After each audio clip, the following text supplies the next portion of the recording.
Vous présenter un problème d'algèbre linéaire. Le but de ce problème, c'est de voir dans quel cas un espace vectoriel E est la somme directe du noyau et de l'image d'une application linéaire, d'un endomorphisme de E dans E. Et dans quel cas, c'est-à-dire quelles sont les conditions nécessaires et suffisantes pour que E soit la somme du kerr de F et de l'image de F.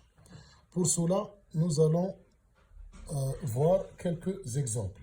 Bon, je vais vous lire le sujet.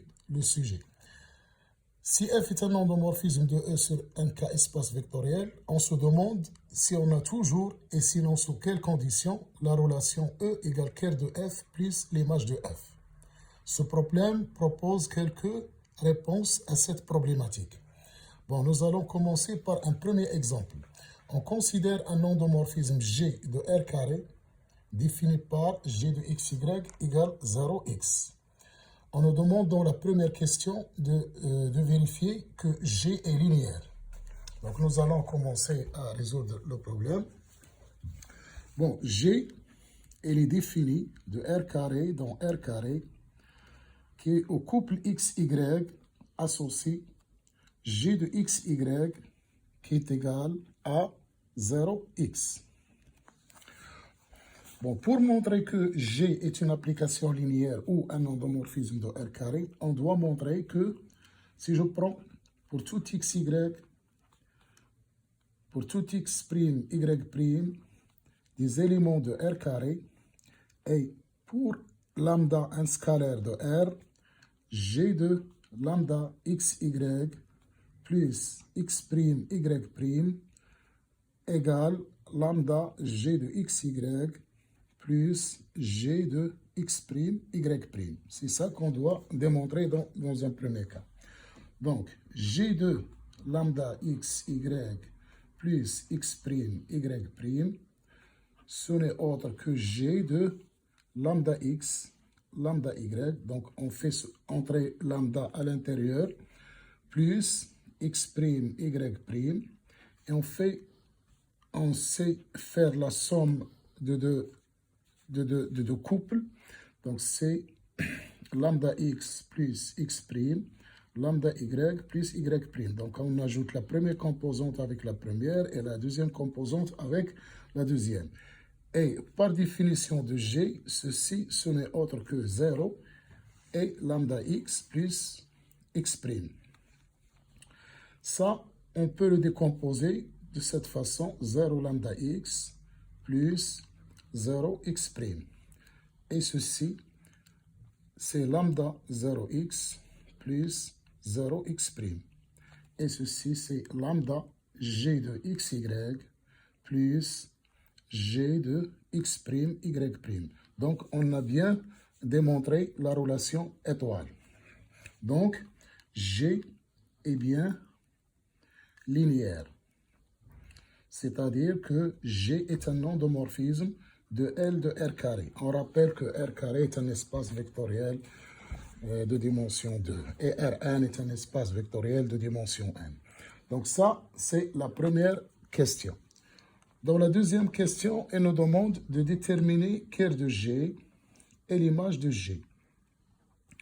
Bon, kerr de G, c'est le noyau de l'endomorphisme G. Ce n'est autre que l'ensemble des XY appartenant à R carré tel que G de XY égale 0 de E. Et si E, c'est R carré. Donc, 0 de E, c'est 0, 0. Donc, c'est le couple nil.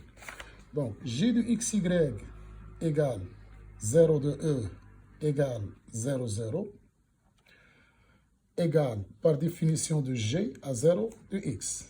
0x. Donc, j'ai l'équation 0x égale 0, 0. Et ceci est équivalent à x égale 0. Donc, xy appartient au noyau de G si et seulement si x égale à 0. Donc, xy, ce n'est autre que 0y, qui peut s'écrire sous la forme y fois 0, 1. Donc, kerr de G, c'est le sous-espace vectoriel engendré par le vecteur 0, 1. Donc, bien sûr, donc, la dimension de kerr de G est égale à 1, car le vecteur 0, 1, bien sûr, est une famille génératrice, et elle est non nulle, donc c'est une famille libre, donc c'est bien une base du noyau. Donc, maintenant, nous allons répondre à la deuxième question, c'est-à-dire déterminer l'image de G. L'image de G, et pour cela, nous allons utiliser une astuce, c'est-à-dire déterminer tout d'abord la dimension de l'image et après déterminer l'image. Donc, je vous rappelle du théorème d'Euron qui dit que la dimension de E, pour un espace vectoriel de dimension finie bien sûr, ce n'est autre que la dimension du kerr de E, que kerr de G, plus la dimension de l'image de G. Et pourquoi on l'appelle théorème d'Euron? Parce que l'image, dimension de l'image de G est égale au rang de G. C'est pour ça qu'on l'appelle théorème d'Euron. Pour cela, on va calculer l'image des éléments de la base canonique de R carré. Je rappelle que la base canonique, c'est la base la plus simple possible de R carré. Ce n'est autre que 1, 0 et 0, 1. Donc, je vais calculer G de 1, 0 et G de 0, 1. Et de toute façon, ce sera une famille génératrice de l'image. Une famille génératrice de l'image. Et je vais extraire de cette famille génératrice une famille libre contenant un vecteur, que ce sera une base de l'image de G. Donc, G de 1, 0, ce n'est autre que 0, 1, par définition de G.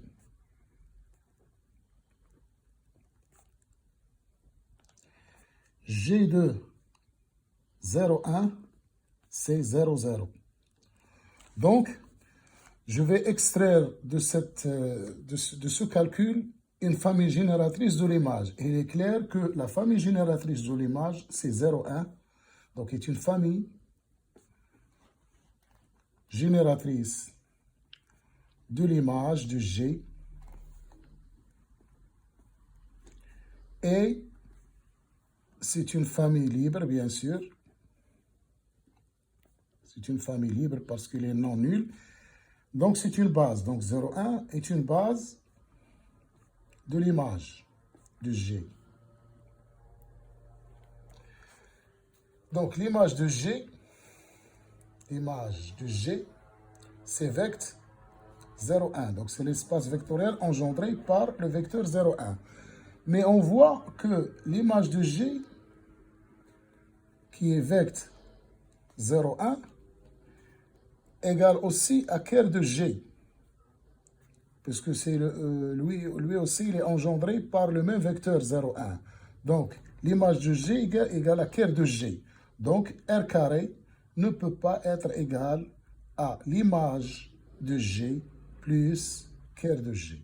Donc, à travers cet exemple, on a montré, on a trouvé un endomorphisme G pour lequel la relation n'est pas vérifiée. Donc, dans ce cas, R carré, il est bien différent de l'image de G plus kerr de G. Parce que image de G plus kerr de G, c'est un sous-espace vectoriel de R carré et qui est dans ce cas égal à l'image de G ou égal à kerr de G, qui est bien différent de R carré.